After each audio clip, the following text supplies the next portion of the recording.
My brothers were killed today, burned alive. Their bodies turned to ashes and their names swallowed by smoke. And their only crime is where they came from. They see a northerner and that was all it took. So I have a question.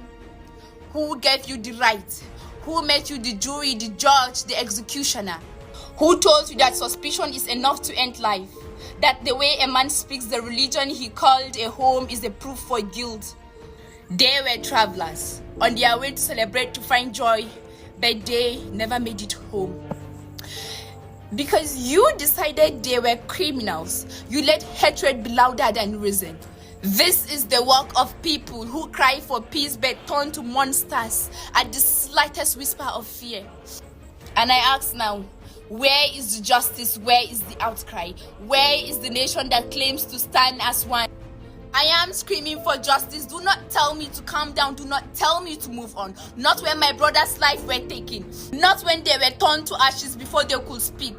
Today it was them, tomorrow it could be me or you. Because if we let this go, if we pretend it never happened, if we do not demand for justice, what stops the fire from coming to our own doorsteps? I refuse to be silent, and I will not forget. Neither should you forget. I demand for justice for my own brothers who were turned to ashes before they could speak. I demand for justice. 16 lives. 16. 1-6.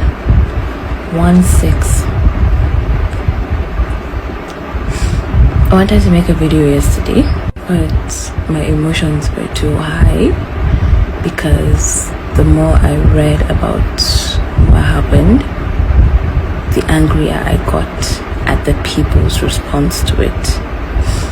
16 lives. Not numbers and not statistics. Human lives. Violently lynched. Burned alive.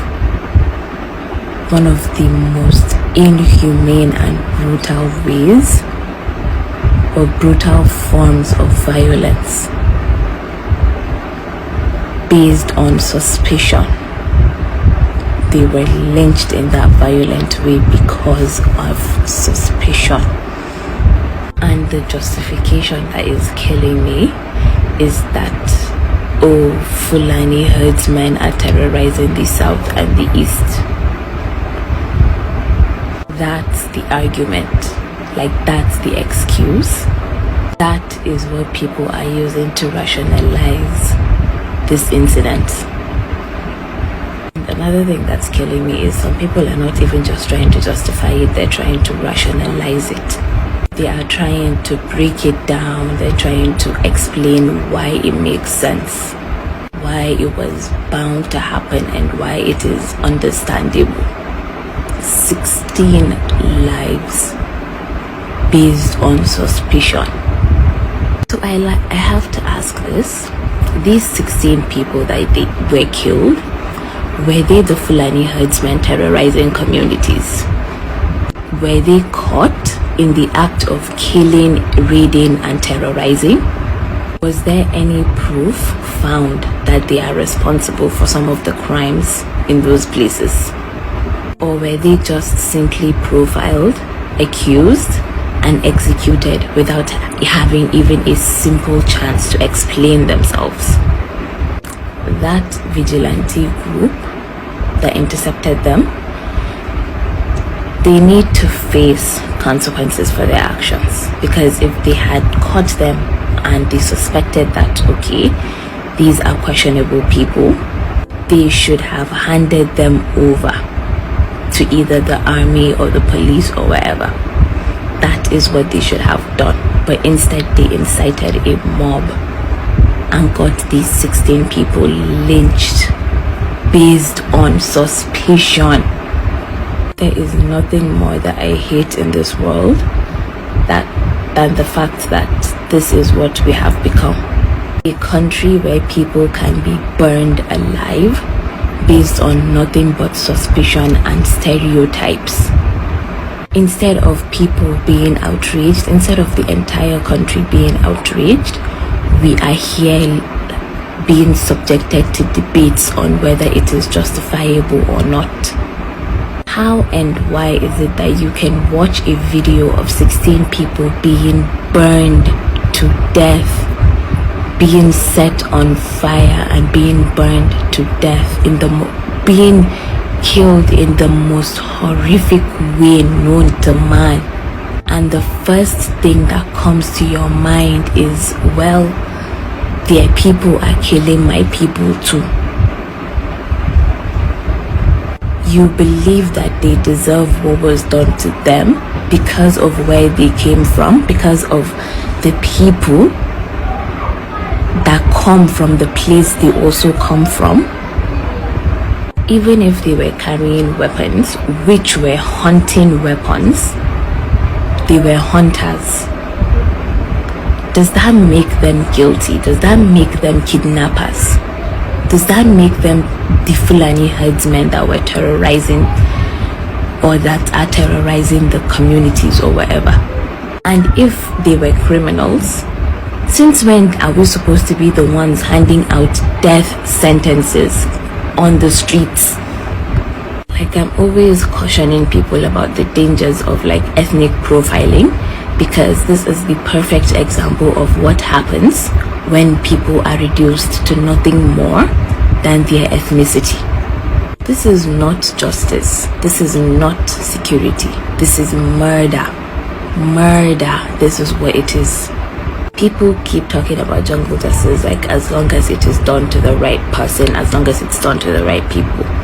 Who decides who the right people are? Who decides who the right person is?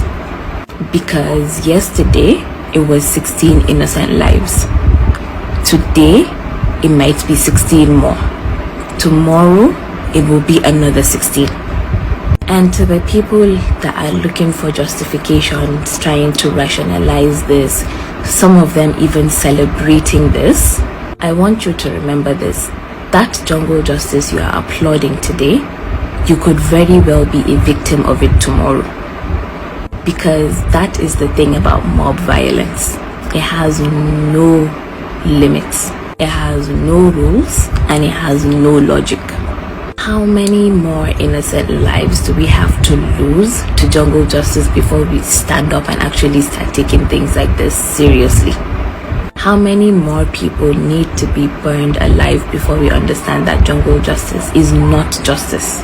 16 lives. 16 lives.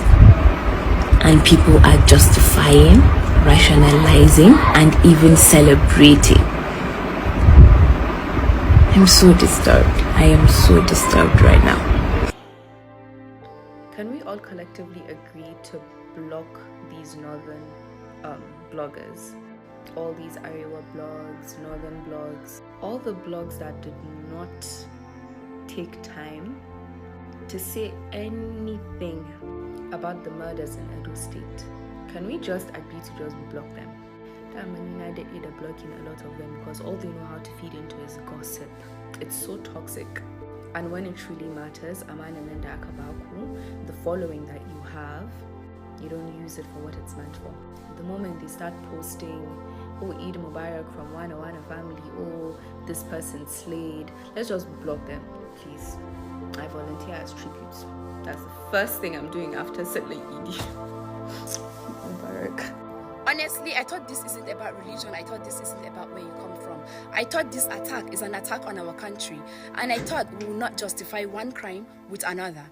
You see, the killing of Sister Deborah back then in 2022 and the killing of those men were both acts of mob justice, which is a crime. I thought we will come together this time to demand for justice, to choose unity over division, to choose justice over revenge. But no. If we really want peace, unity, then we must drop this division. We must demand for justice instead of revenge.